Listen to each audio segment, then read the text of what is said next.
So again, the CISSP exam really kind of sticks to MTD values, which is what's important to you, maximum tolerable downtime.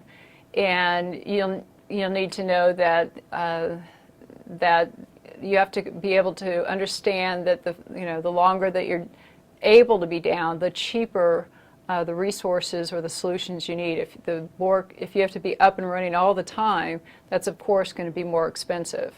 But in the industry, because the exam just goes really 1 inch deep, in the industry they get down even deeper into specific timelines and amount of data that can actually be looped and that type of stuff. But the CISSP usually stays a little bit higher at the MTD values. So we would like to be able to actually reduce the impact of any type of disaster that could take place, which means we have to be proactive and not just reactive once something bad happens.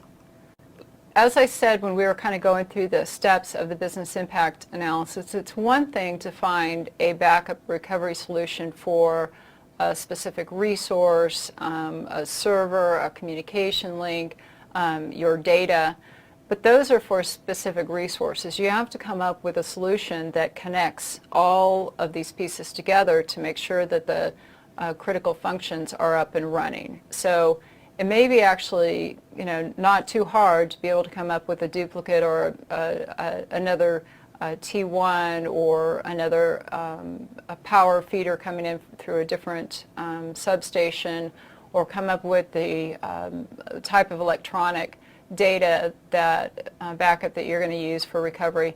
But to come up with all of those pieces actually have to fit together and work together, which gets more complex.